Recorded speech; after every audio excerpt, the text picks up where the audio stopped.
3, 2, 1.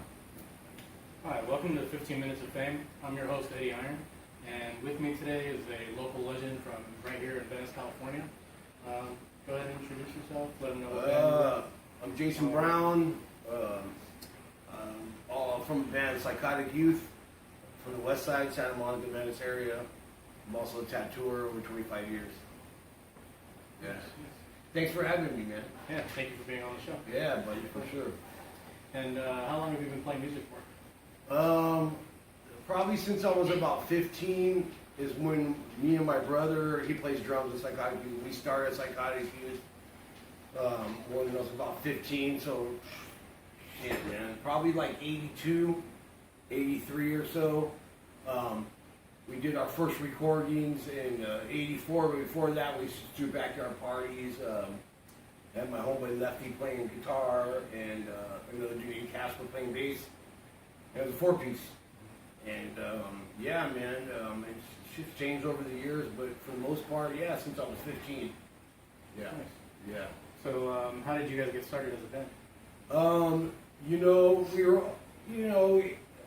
We were into punk rock, we were going to punk rock shows, and then, Suicidal Tendencies album came out in 83, the first one, the self-entitled one, and I fucking had long hair, man, and when I was going into the summer of 6th grade, my homeboy gave me this tape. He's like, check this band out, they're local, and then after I listened to them, dude, I fucking shaved my head the next day, and a few years later, me and my boy Lefty, we want to start a band, and they're like, okay, well, I was originally going to play guitar, but I didn't know how to play guitar, so, and my brother started playing drums, but we couldn't afford a drum set, so we used to get these recycling cans from the fucking street, the blue and white ones. Yeah. My brother just pounded on the drums.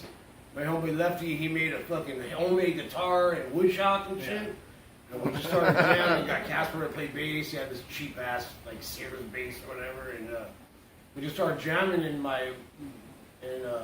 Lefty's room in his pad. His mom was a lawyer. She was cool. Let us practice there. And then we just started doing that, and then we started getting real gear. My brother got a real drum set, and back then there was already bands like Neighborhood Watch, No Mercy, obviously Suicidal Tendencies, and they were playing these backyard parties because that's only really where to play over on the west side, except you had places called Madame Wong's or the Music Machine that would have gigs, but we were just starting out.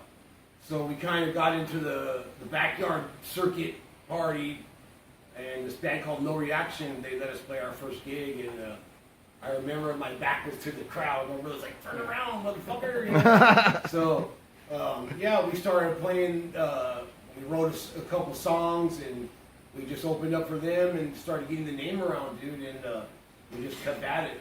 Yeah. Nice. Kind of just took off from there? It took off from there, we would skate all day, we would surf all morning, skate all day, and play punk rock all night, that's how it was for us. Oh, hell yeah. Yeah. So, when did you guys actually start getting in, as far as, backyard shows and stuff, there was that? Yeah. When did you start circling around as far as, venues, getting a little more on? Our first gig at a venue was at the Roxy, and back then, punk rock wasn't allowed on the Sunset Strip. It was just hair metal. Yeah. So we're like, fuck, how can we go into a club and play a gig, Yeah. So we go into the studio and we write this straight out fucking hair metal song, right? We give it to the Roxy. It was pay to play. Yeah. Sold tickets to all our homeboys and shit. And at that time we covered a Sex Pistols song, and I forgot what song it was, but when we played the gig and all the homies showed up. Mike Muir was there, and we started jamming on punk rock, and the homies started slamming and getting all crazy, and they're like, "You guys are punk rock, man!" We fucking pulled the plug on it. My mom was there, and fucking they started throwing everybody out. Everyone started fighting, and the cops came, and they're like, "There he is, he's the leader," and shit, and they threw me on the hood of the car, and basically they fucking pulled the plug on us. So that was our first gig at a venue, and ever since then we just started playing. We were just doing it, do it yourself backyard gigs, and shit like that. At the same time, you know, I was already been drawing and shit and doing like old school punk rock flyers from Kagers, and Rick Clay was a big influence on me, but he was doing all the Suicidal Tendencies, Fire, Neighborhood Watch, any punk rock show, and our next gig we got asked to do the Vets Memorial Auditorium in Culver City, and it was with No Mercy, Beowulf, and Excel, and I was playing high school football then, so we couldn't do the show because it was on a Friday, and that was our second offer. But you know, basically it was just whoever wanted us to play, we were there. You know, yeah. So. Damn, how old were you at the time? I was 15. Wow.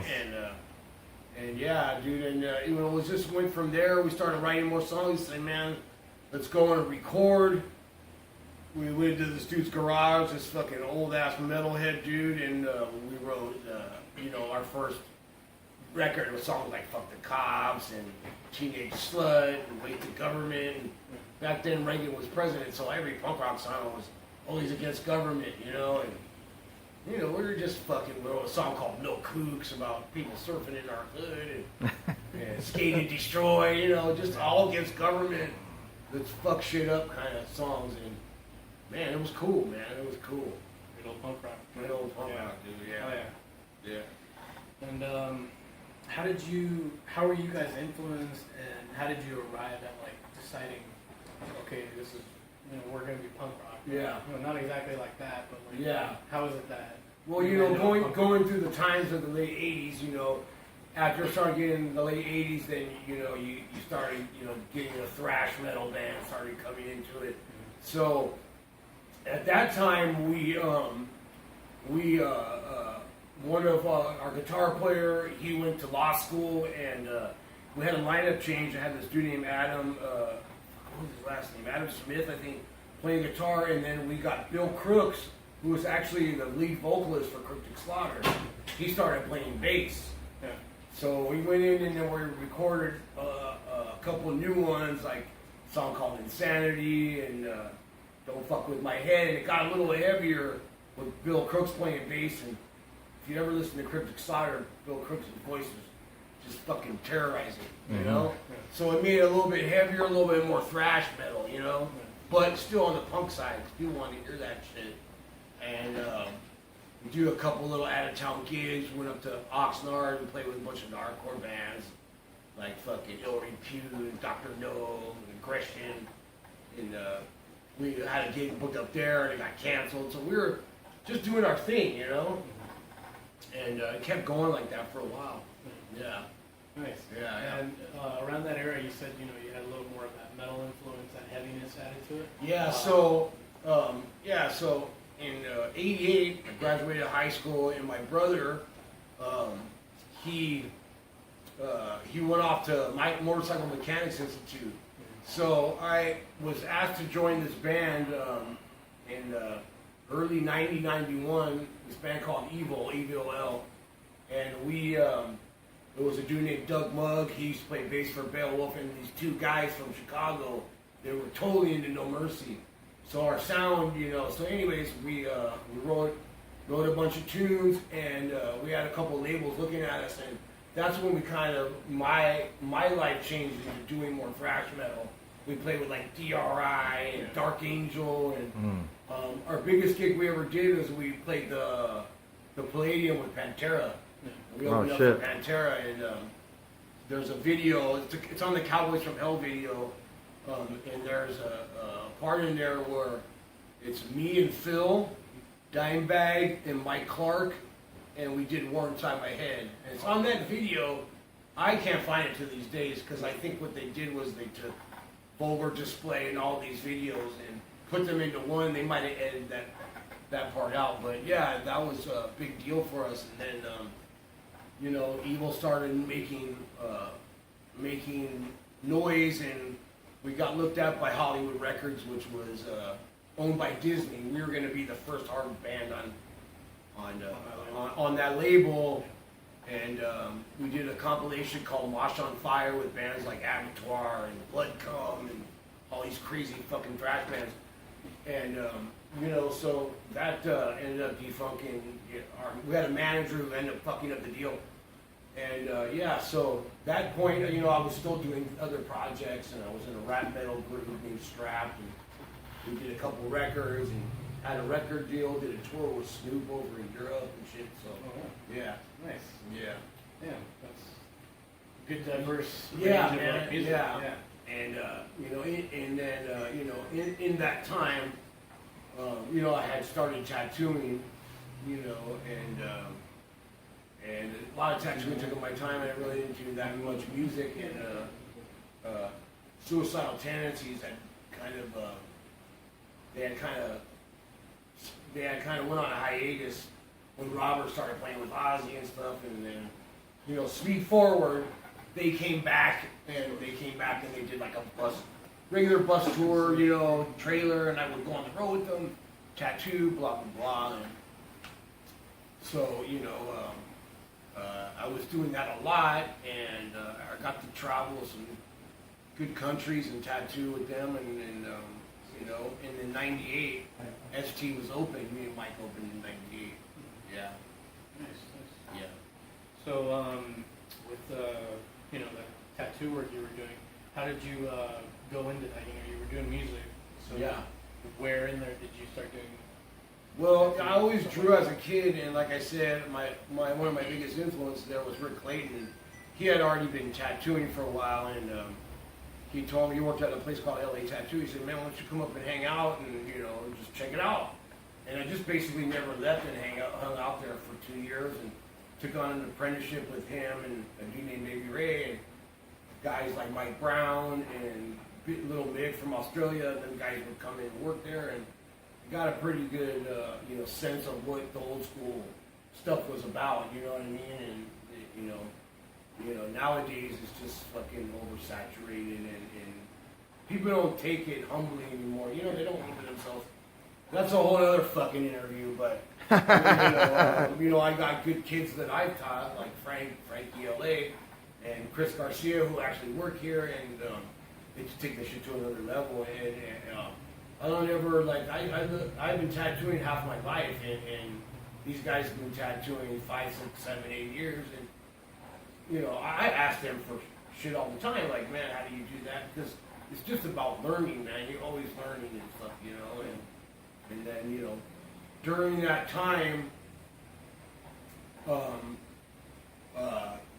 you know, about 3 years ago, Psychotic Youth asked to do a reunion show, so that's how it became now. Okay. Yeah, you know, so. And we were asked to do a reunion show at this place called Cafe Nella up in Cypress Park. Yeah. Got the original members together, except for the guitar player, because he was in Vegas, and got my homeboy Cruiser to play guitar, and it just didn't. It was cool. People were fucking thrashing and having fun. There was a lot of people there from the old school, but they were just having fun. You know, I had been constantly steadily doing music for a while. Yeah. My brother had just started playing drums again because he had stopped for a while, and it was we just played the old shit, you know. Yeah. But you know, something happened, man. People were like, my brother's like, hey man, these fucking kids, man, they like that punk rock shit. Like, they want us to do here and do there, and then we did there's a bowling, what was that bowling alley out there, man, in fucking Glendale. It was this old school bowling alley. I asked to do a show with those Creepers and Count Time and Voodoo Ghost Ghost. Oh, yeah. So where I go, dude, we can't go and play with these dudes. So got a couple other new members, dudes that I know that played in the punk rock. Dude named Scotty Ueda. He played with a band called Dry Entry and Manhole and stuff like that. So, you know, we just started playing again, and you know, here we are, and we keep moving forward. That was what kind of got the ball rolling. Yeah, I got the Psychotic ball Youth rolling, you come know, back. but I always kept doing music over these years, you know, I never really Yeah. stopped, and, you know, I went through the punk, to thrash, to hardcore, to heavy shit, you know, and, you know, so that's where it ended up, you know. Yeah. Yeah. And so with that going forward to now, like where you guys are at. So yeah, now I mean, I had been in this band called Sick Shop, and there was a guy named Robert McHale, and he played in this band called Crooks on Sada, and they were like a speed metal band from the Venice area and West Side, and I knew he played guitar, and I hit him up to do the Sick Shop project, and at that point in time, Sick Shop had stopped playing and stuff, and you know, my brother kept hitting me up about Psychotic Youth, getting some new guys in the band. So I got Robert in the band, but I knew he was a heavy guitar player. He's like fucking heavy, you know, and I'm like, dude, I don't know if it's gonna work. And my brother's just into the D-beat, punk rock, Discharge, Exploited. Yeah. I don't know how I was gonna feel about bringing this dude in because he's a heavy guitar player. Brought him in anyways, and then I brought another dude named Mikey, and he was from New York, from the New York hardcore scene, and he played with a band called Shadows Fall, and a bunch of some other bands, and he brought that 6-string, finger popping, heavy stuff, you know. And we had a couple of changes with different people, but then, you know, I said, if we're gonna step up with the times, like, our old shit's good to play live, but that shit ain't gonna, you know, it ain't gonna sell records. Not if it was gonna sell fucking records anyways, but I do have a, you know, let's just have fun doing it, you know what I mean? And we did a couple of tours here and there, like Vegas and Arizona, and, you know, I started liking it again, you know, just having fun instead of calling record, you know, getting record labels, people on all this bullshit, and brought in another kid, this kid Nick Garcia, from a band called Captor of Sin, and they're a local Venice band, young kids, but they ended up getting sweated by Slayer's people. They didn't want to call them Captor of Sin. I knew he played guitar, but we needed a bass player. So I called him up and came and tried out with Mikey. We decided to keep Mikey because Mikey was just a little bit more, he was a guitar player playing bass, played with a pick. So, yeah, we decided on Mikey, and then at that time it was Mikey playing bass, Scott Ueda playing guitar, Robert playing guitar, me singing, and my brother playing bass, and Scotty had some issues. His son ended up passing away, so he kind of went on his way. And I called the kid Nick, and I'm like, I know you didn't play bass, bro, but we need a guitar player. And he's like, yeah, I'm down to jam. So it made it just super constructive, super tight. You know what I mean? Everybody was a professional player for the most part, you know. And with my brother's simple but driving. You know, he's not fancy, and that's all we need to do. Yeah. All that, it kind of brought you more to like the enjoying it part of the side of the music. Yeah, man, it was like it's. I can say now, it's just not punk; it's more hardcore. You know what I mean? Mm-hmm. Which, if anybody knows, and I don't know what these hardcore dudes are gonna say, but hardcore is just punk rock with metal guitars. That's all it is. You know what I mean? I think. You know, and dude, those are the hardcore bands. Some of my favorite bands, dude. Madball, Cruel Hand, fucking, you know, Scarhead, all those bands, dude. And you know, we're friends with those guys, and the DMS crew guys, and dudes in Count Time, and all those guys, and we're friends with those. So we eat that up as they eat up the West Side sound too, because we know when there's a West Side band, everyone's like, oh, you guys sound like Suicidal Tendencies. No, we don't. We're just from that area, so it's influence on our music. Whether it was the first record, Join the Army, or Controlled by Hatred, you know, it's all that into one, you know. So we're in the process right now of writing a full-length record. Nice. Yeah. And where are you guys at with that? Right now, we laid down 5 tracks. We have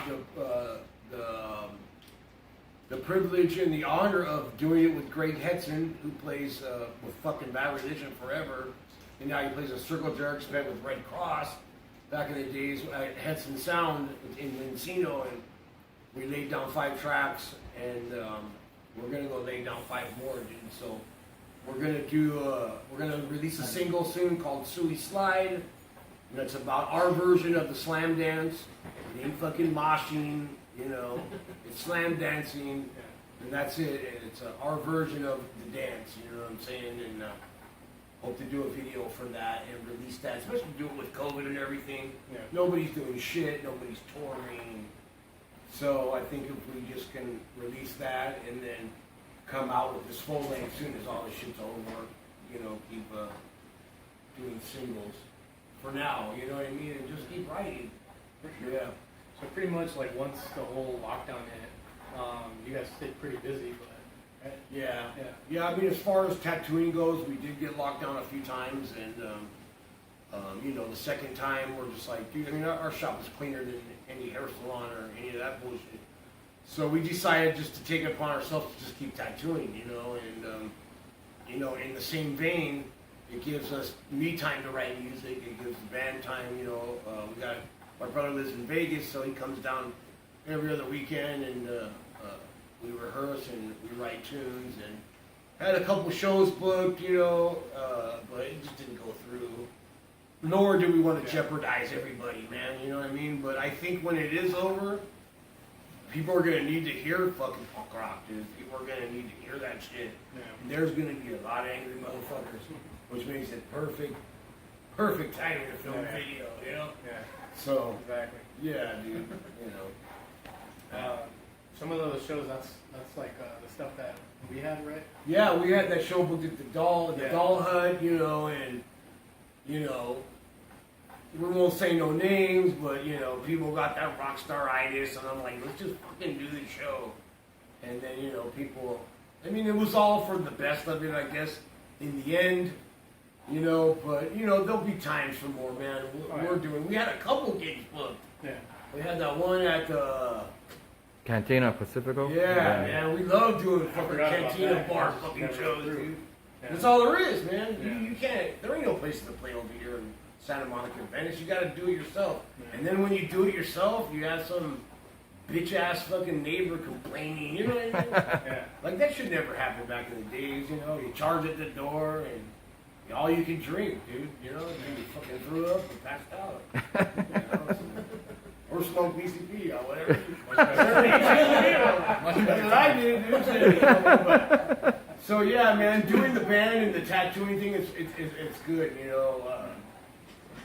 ST Tattoos are coming up on 25-year anniversary in a couple years here, so, you know, and we're just gonna move on this record, man. Hopefully this shit will be over with. We get the touring, you know. We're possibly gonna do a European tour with a band called Six Sense from Riverside.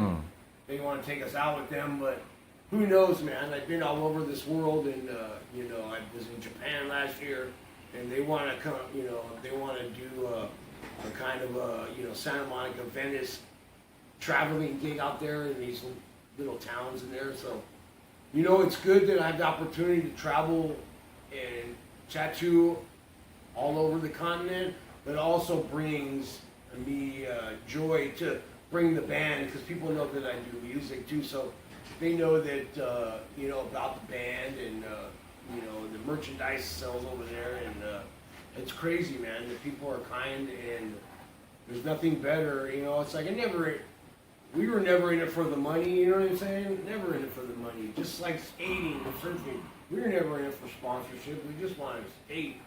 We just wanted to surf and you know, and do our thing. And yeah, man, the money's good. If we get paid, cool, man. But now it's just lodging and food. If you can do that, Yeah. we're good, you know? So, Have you covered? And, yeah, man, and that's all it's about, dude. As long as people have a good time and make your money off selling merchandise, man. That's how it was then, and that's how it still is for us, you know? So, Nice. yeah. So I know, what is it? This week, was that supposed to be that show that you guys had at the skate park? Yeah, it was supposed to be on November 7th with some Okay, good, with some good bands, man.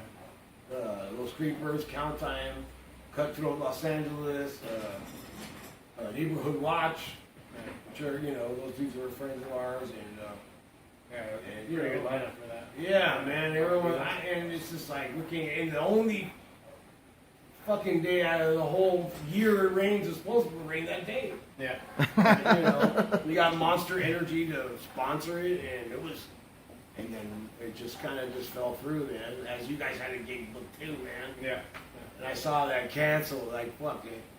It's just like, why even put it up there anymore, you know? Yeah. But hey, if it gets people roused up, you know, like. Yeah. People are crazy. They're like, we don't care if it rains. Like, well, it's not rain. You know? I think it was more about the kids getting hurt skateboarding, you know. So, I don't know. People, right now, with how things are, I'm pretty sure people will show up regardless of. yeah, man. It's almost like you got to do a rave style and do it like 3 in the morning and fucking say Las Vegas style, dude. And, I'd be down. yeah, man. Shit, I fucking be in bed by then. That's all that shit. I'm ready for bed now. Yeah, dude. I'm trying the whole weekend schedule just to play a gig, but. Yeah, man, I think when it comes back, it's going to come back solid, dude. Yeah. Hopefully soon. Yeah, man, you're telling me, brother. Yeah.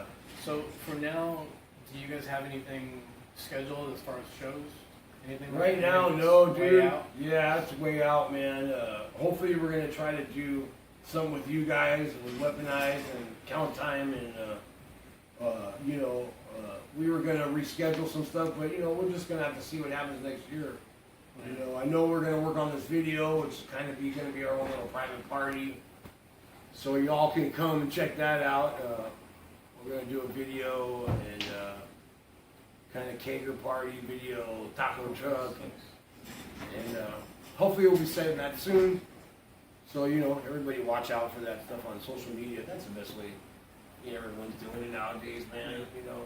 Best way to get the word Yeah, no out. more pulling flyers out. You know, even when there was gigs, you know, drawing flyers and photoshopping shit. Like, man, I like doing that stuff, and I like doing some hand drawn stuff, which is the core of my tattooing career, was seeing that stuff back in those days. So, yeah. As far as like flyers and stuff, you did like a lot of that too. With, Yeah, you know, I did some for. I mean, I did a bunch of flyers for Psychotic Youth and Cryptic Slaughter back those days. I did it, well, not recently, but over the years, I've done a couple of Suicidal Tendencies T-shirts. There's a couple of the originals in here. Friends and Family album cover I did. I did a skateboard design for Suicidal Skates. I just did another one for Suicidal Skates. Should be out soon. I've done some stuff for Z-Flex skateboards, numerous commission pieces, like a lot of Japanese companies, skateboard companies, and clothing lines.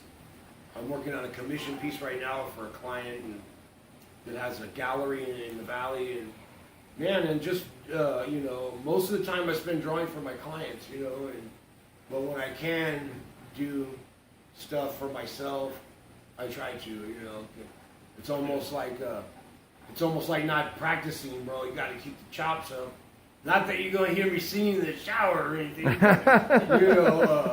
You know, I try to, you know, try to just write at home, you know, and stuff like that, and try to draw when I can. And, you know, I got a 14-year-old daughter and a 20-year-old daughter, you know, and.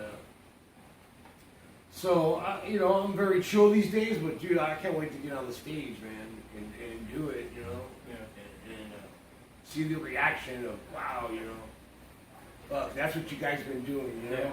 Yeah. So, I think everybody's down with that, you know? So, Yeah. Everybody wants to see that. Everybody wants to go back to that. Everyone wants shows back. they just want to know, Yeah. man, they want to know, and definitely 2020 has been shit, dude, but, man, hopefully that shit won't carry into next year. Yeah.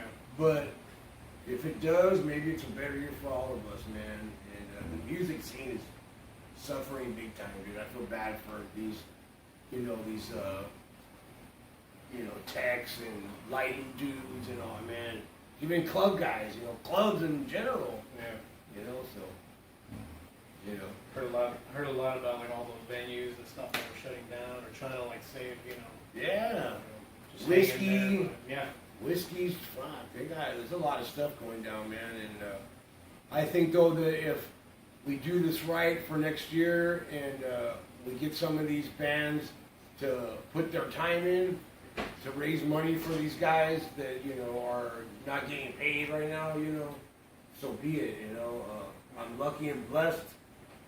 Shit, I'm lucky to be alive, dude, after my accident. So I'm lucky to be blessed enough to have a skill, to teach a skill to others, and to provide for myself, and to be able to take the time off to tour, or take the time off to band practice and record and shit, So yeah. I can honestly say it's been a rough road for all of us, man, out there, for all of us, but fuck, man, there's no way to get around it. You just gotta wait it out, man, be patient.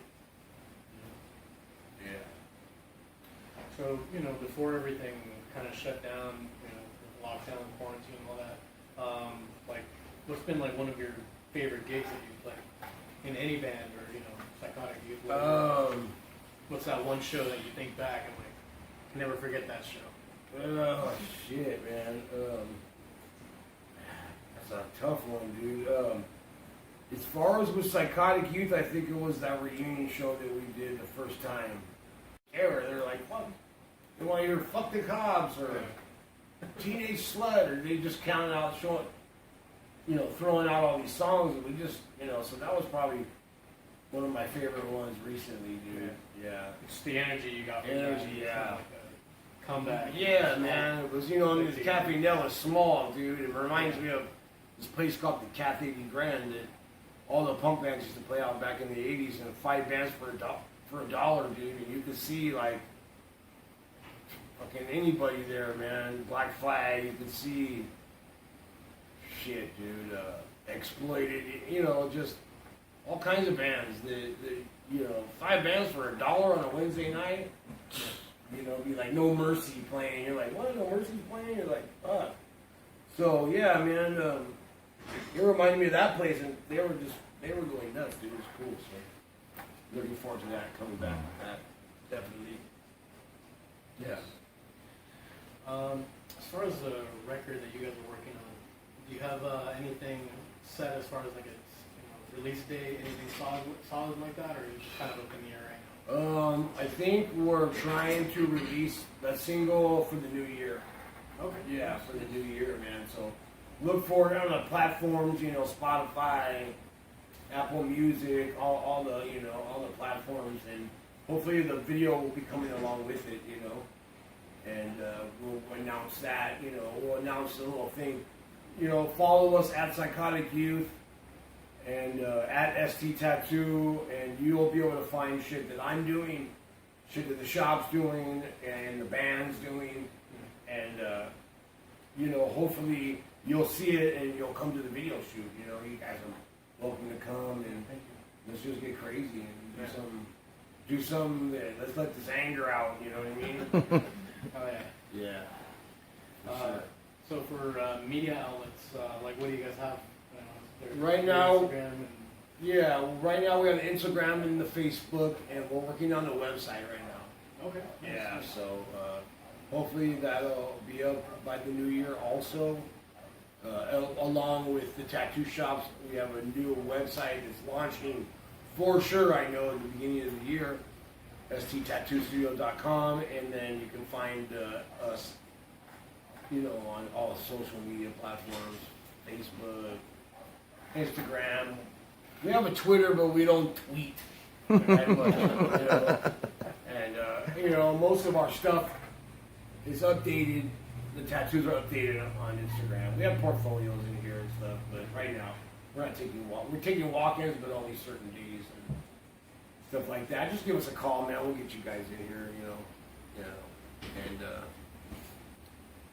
we're not cheap, but we're fair, and we got a good crew here, and yeah, man, look for that Psychotic Youth shit, and look for Psychotic Youth playing with Weaponized, man. Let's do this shit. You know what I mean?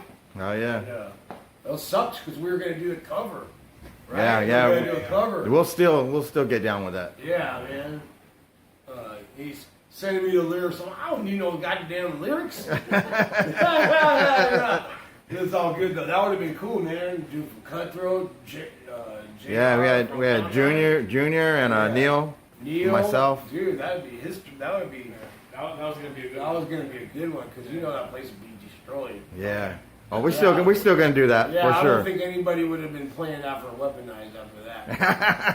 Yeah, dude. So, yeah, but and another gig that we played, we did Los Globos with Beowulf, Suicidal, and this band called Vile Descent. Oh yeah, Val Descent. My Yeah. brother, he's managing them dudes right now, man. They got a killer video out too. Yeah, I seen that. They Same sent dude's it the gonna other day. Same dude that did their video is gonna do our video, I think. I don't know, but yeah. So that was a good show. We did The Boys Are Back by Suicidal off the Welcome to Venice album, and they were fucking going off. Yeah. I saw chicks with no shoes on in there, and it was badass, dude. Yeah, it was badass. So. Yeah. Any other social media like platforms as far as do you guys have like YouTube or anything where people can see your music, videos, any of that stuff? Yeah, we got a lot of we have a lot of videos on YouTube that we like the Cafe Nella shows there.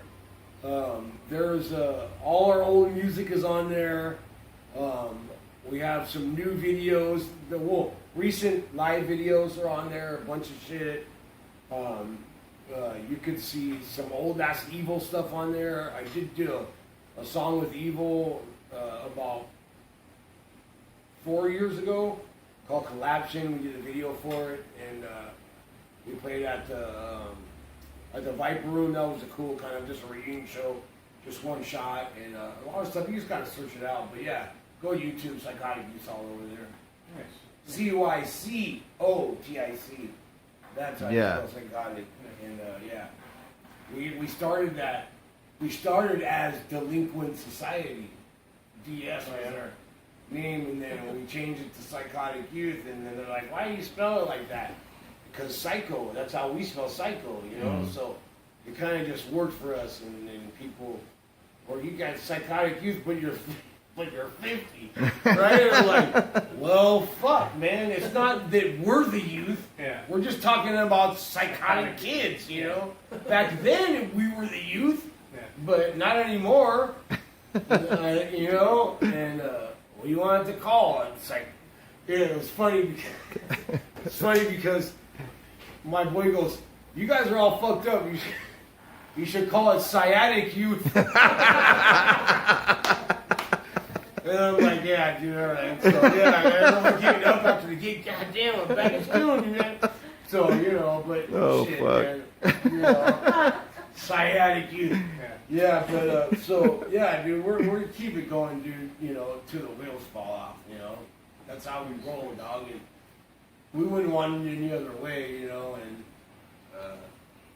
shit gets tough sometimes when you're in bands, dude, pros, you know, especially with your brother, man. Me and my brother are fucking tooth and nails and shit, you know. But that's just the way it is, dude. And, you know, we do it. Once it stops being fun, that's when I'm out. You know what I mean? If we're not having fun anymore, man, we shouldn't be doing this, you know? Yeah. Much needed factory music. Fuck yeah, dude. It ain't fun anymore, man. You know. And, you know. Don't ever kick out the lead singer and try to do the band again, because it doesn't fucking work. You understand? I don't give a fuck who you are. If you got a lead singer that's been around forever, don't kick him out and try to start the band again. It's, you know, it doesn't work out. Yeah. Johnny likes that, right? I like that. There you go. Yeah, dude, I mean, come on, you know. But no need to get into politics here, so. Yeah.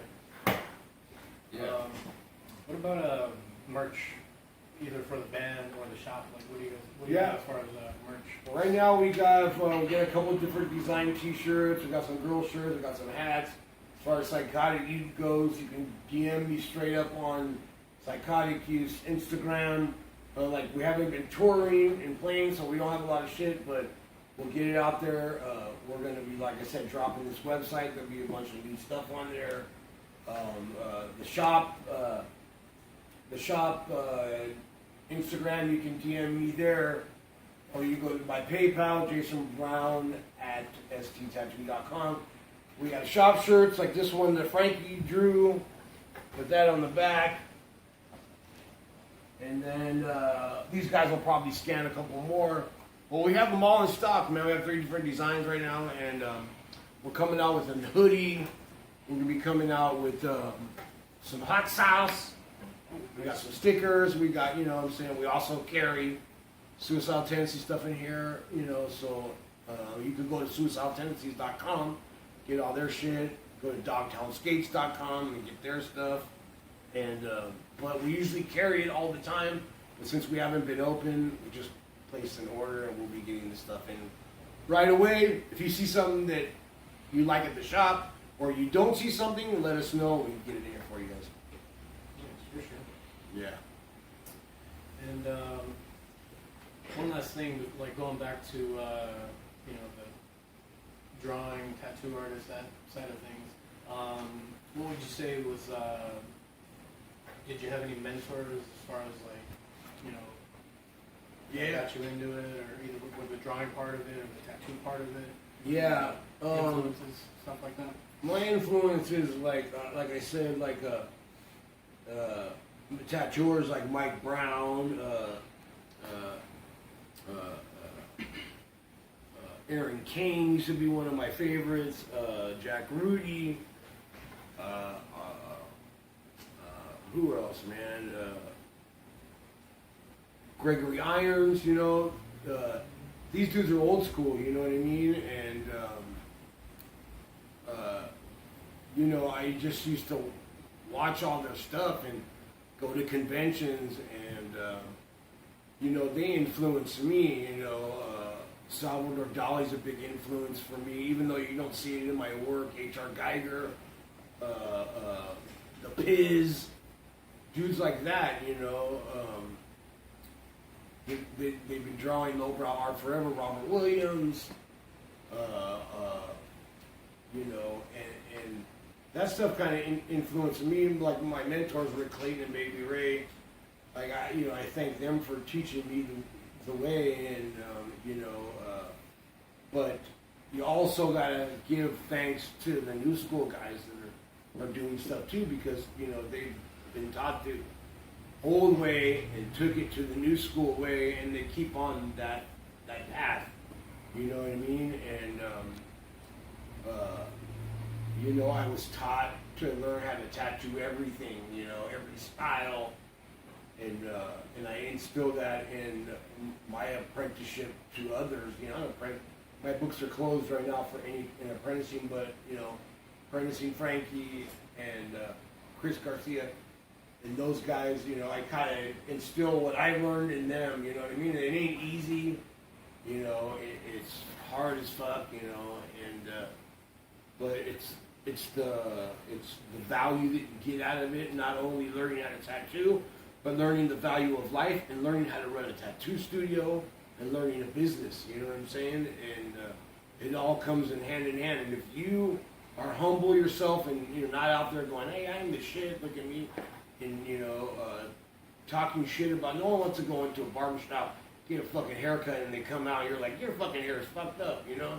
Like, you don't ever want people to say that, you know? I mean, yeah, there are people that are like, well, you know, my homeboy can do it cheaper, you know, and it's like, well, what the fuck are you doing here then, if your homeboy can do it cheaper, you know what I mean? And it's just, we try to humble ourselves till we're taken to that limit, you know what I mean? And what I want people to know, when they're shopping for a tattoo, make sure their portfolios are theirs, and make sure you know what you want, and you know, and if a tattoo artist tells you this is the way it should be, that's the way it should fucking be, you know, and sometimes people don't get that, you know, and we've been in the game long enough. ST Tattoo Studio has been around long enough so we don't have to deal with that shit, you know what I mean? Well, you know, hey, there's another dude down the street, I'm sure you can spit on a fucking tattoo artist around here. So many fucked up shops around here, but there are good ones, you know, and there are bros. But, you know, we try to take everything as was taught to us which was taught to our mentors, and just so on and so on, dude. You know what I mean? It's like anybody else learning to play guitar, and if your dad played guitar, and your grandpa played guitar, now you play guitar. It's just something that you got to show that respect for in the end. Yeah.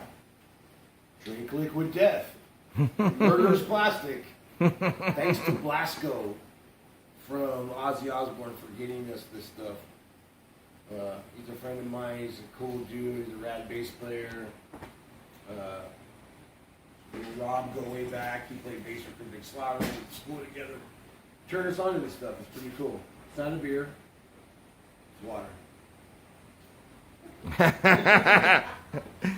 There you go. That's a nice commercial right there. Yeah. It's not beer, it's water. Yeah. Thumbs up. Yeah. All right, well, we're just about at the end of it. Yeah. Is there anything you wanted to add, Johnny? No, I'm good. We're going to tattoo Johnny tomorrow, and it's going to be filmed. Yes. You'll see it on this little reel here. Yeah, we got some He bonus. tattooed his for you beautiful guys. wife today. She sat like a rock. Yep. See if Johnny can do the same. Probably not. She set the bar pretty high today. Yeah, really high. Yeah, yeah, you'd be all right, man. But yeah, it was a pleasure doing this, guys. We tried to do it before, man.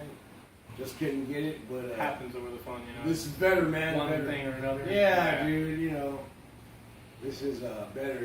You're in the place. You're in the house of us. You Yeah, know what I mean? and, So, you know, thank you for having us. oh, anytime. Oh, yeah, you know, definitely, thank you. anytime is more than welcome. You know, and you guys want to get tattooed? You know, hit us up, man. Best thing to do is email us or hit us up on the Instagram or the Facebook or the Spacebook or the Tweaker or the Twitter or whatever else, you know. That would be the best way to do it, man. Or just come down here, and if we feel like opening the door, slip you a card to the mail slot. And we'll take your temperature before you come in. Yeah. All right. Cool, man. Well, one last thing we do Yes, sir. before the end of every show. If you want to give any shout outs, thank yous, anything to anybody, Any of my buddies, peeps. people, go for it, man. The floor is yours. Yeah, man. I want to, I want to give a shout out, obviously, to the man upstairs for keeping me alive through this, through the times, through this motorcycle accident, and give respect to all those that paved the way for me, and all the dudes in my band, and my brother, my family, the dudes in Suicidal. The shop wouldn't be open if it wasn't for Mike. So Mike's a big friend of mine. Even though he doesn't fucking call me ever.